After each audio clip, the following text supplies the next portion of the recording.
નમસ્કાર. આજે આપણે ઇતિહાસના એક એવા પ્રકરણ પર નજર કરીશું જે લાખો લોકોના જીવનને ભરખી ગયું. વાત છે 19મી સદીમાં ભારતમાં પડેલા ભયંકર દુકાળની. પણ સવાલ એ છે કે શું આ માત્ર કુદરતનો કહેર હતો કે પછી આ એક માનવ સર્જિત દુર્ઘટના હતી? ચાલો આની ઊંડી તપાસ કરીએ. આંકડા ખરેખર દિમાગ સુન્ન કરી દે એવા છે. જરા કલ્પના તો કરો, ફક્ત 50 વર્ષમાં 24 મોટા દુકાળ. ઇતિહાસના બીજા કોઈપણ 50 વર્ષના ગાળામાં આવું ક્યારેય નથી બન્યું. આ માત્ર આંકડા નથી, આ લાખો લોકોની કહાની છે જેમણે પોતાનો જીવ ગુમાવ્યો.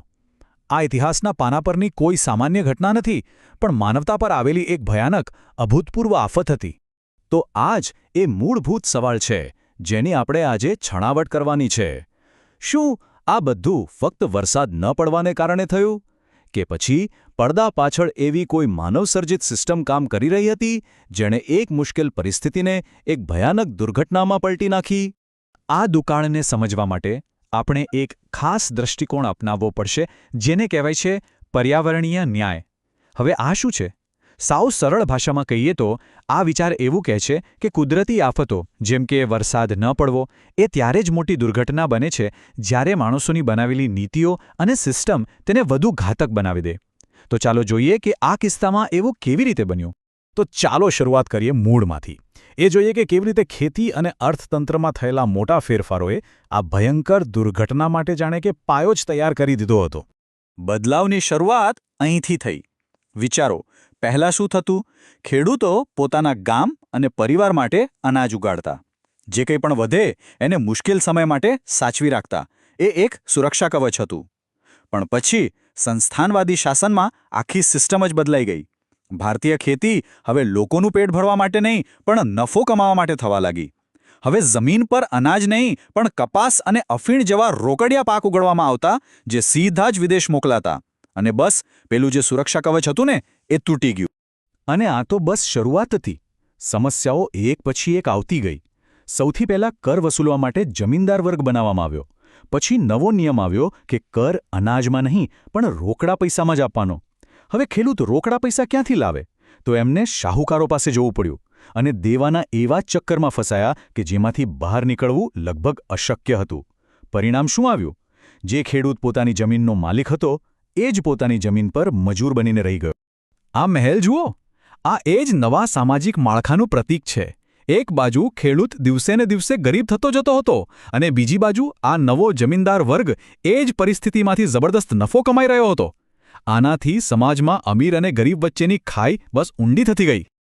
અને જાણે આટલું ઓછું હોય એમ એક બીજો મોટો ફટકો પડ્યો.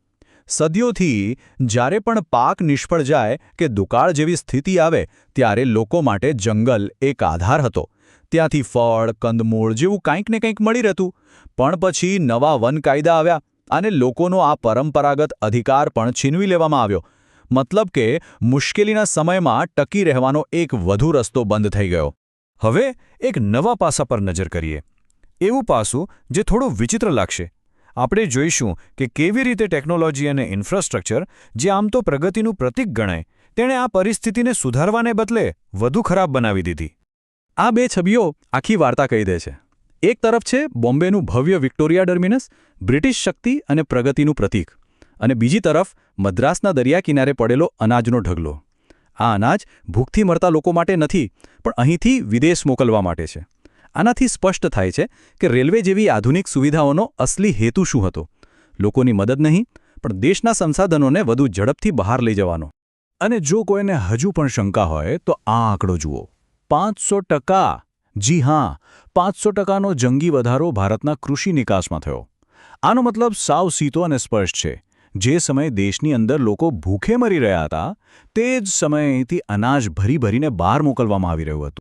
અને આ જ વાત આપણને એક બહુ જ મહત્વના મુદ્દા પર લાવે છે. આ ખરેખર અનાજનો દુકાળ હતો જ નહીં. આ હતો પૈસાનો દુકાળ. મતલબ કે દેશમાં અનાજ તો હતું, બજારોમાં પણ હતું, પણ લોકોના ખિસ્સા ખાલી હતા. તેમની પાસે એ અનાજ ખરીદવા માટે પૈસા જ નહોતા. તેમની ખરીદ શક્તિ જ ખતમ થઈ ગઈ હતી. અને જુઓ, આ વાત આપણે આજે નથી કહી રહ્યા. તે સમયના બ્રિટિશ અધિકારીઓએ પોતાના જ દુકાળ પંચના રિપોર્ટમાં આ વાત કબૂલી હતી. તેમણે લખ્યું કે ભારતમાં એટલું વધારાનું અનાજ છે કે દેશના કોઈપણ દુકાળગ્રસ્ત વિસ્તારની જરૂરિયાત પૂરી કરી શકાય. મતલબ સત્તામાં બેઠેલા લોકોને બધી જ ખબર હતી. હવે આ ચાર્ટ જુઓ. આનાથી પ્રાથમિકતાઓ એકદમ સ્પષ્ટ થઈ જશે.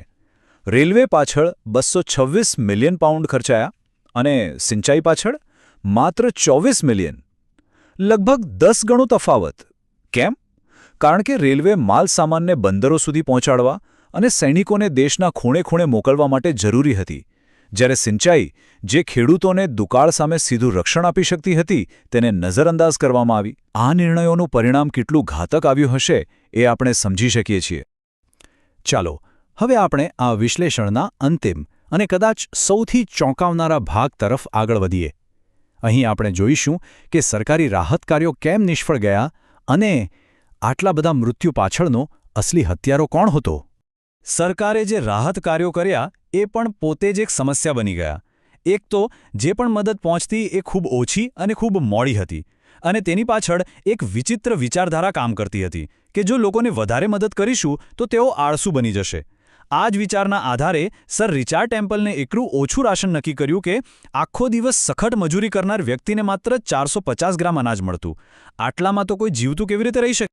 અને પેલી નીતિઓની આ છે જમીની હકીકત. આ તસવીર બેંગ્લોરના એક રાહત રસોડાની છે, જ્યાં 3000થી વધુ લોકો બસ આટલા અમથા અલ્પ રાશન માટે કલાકો સુધી રાહ જોઈ રહ્યા છે. આ રાશન તેમની ભૂખ મટાડવા માટે બિલકુલ પૂરતું નહોતું. પણ અહીં વાર્તામાં એક મોટો વળાંક છે. સામાન્ય રીતે આપણે શું માનીએ છીએ કે દુકાળમાં લોકો ભૂખથી મરે છે, બરાબર? પણ અહીં મોટાભાગના મૃત્યુનું કારણ સીધો ભૂખમરો નહોતો. અસલી હત્યારો કોઈ બીજો જ હતો. એ હત્યારો હતો રોગચાળો. જી હા, બીમારીઓ. મોટાભાગના લોકો ભૂખથી નબળા તો પડી ગયા હતા, પણ તેમનો જીવ લીધો કોલેરા, મરડો અને મલેરિયા જેવી બીમારીઓએ. કુપોષણને કારણે તેમના શરીરમાં રોગો સામે લડવાની તાકાત જ બચી નહોતી. અને સૌથી મોટી કરુણતા તો જુઓ, સૌથી વધુ મૃત્યુ દુકાળ દરમિયાન નહીં, પણ દુકાળ પૂરો થયા પછી થયા. જ્યારે વરસાદ પાછો આવ્યો ત્યારે જે પાણી ભરાયું તેમાં મલેરિયાના મચ્છરોનો ઉપદ્રવ ફેલાયો. જે લોકો માંડ ભૂખમરામાંથી બચ્યા હતા, તેમના નબળા શરીર આ નવી બીમારીનો સામનો ન કરી શક્યા અને મૃત્યુ પામ્યા. તો હવે આખું ચિત્ર સ્પષ્ટ થાય છે. આ કોઈ એક ભૂલનું પરિણામ ન હતું. આ એક સાંકળ હતી. શરૂઆત થઈ દુષ્કાળ જેવી કુદરતી ઘટનાથી, એમાં ઉમેરાઈ ખોટી આર્થિક નીતિઓ, પછી આવ્યા ખોટા સરકારી નિર્ણયો અને અપૂરતી રાહત, અને આ બધાના અંતે રોગચાળાએ આવીને તબાહી મચાવી દીધી. આ એક જટિલ દુર્ઘટના હતી જેના ઘણા બધા કારણો હતા. તો આ બધો ઇતિહાસ આપણને આજે શું શીખવે છે? એ આપણી સામે એક મોટો સવાલ ઊભો કરે છે. જો દુકાળ જેવી આફત માત્ર વરસાદ ન પડવાથી નથી આવતી, પણ માણસોની બનાવેલી સિસ્ટમની નિષ્ફળતાથી આવે છે, તો પછી આજે અને ભવિષ્યમાં આવનારી કટોકટીઓનો સામનો કરવા માટે આપણી શું જવાબદારી બને છે? આ સવાલના જવાબ વિશે વિચારવા માટે આ તસવીર પર એક નજર નાખીએ. કારણ કે ઇતિહાસને યાદ કરવાનો અર્થ માત્ર જૂની વાતો જાણવાનો નથી હોતો. એનો અસલી હેતુ એ ભૂલોમાંથી શીખીને આપણા વર્તમાન અને ભવિષ્યને વધુ સારું, વધુ સુરક્ષિત બનાવવાનો છે.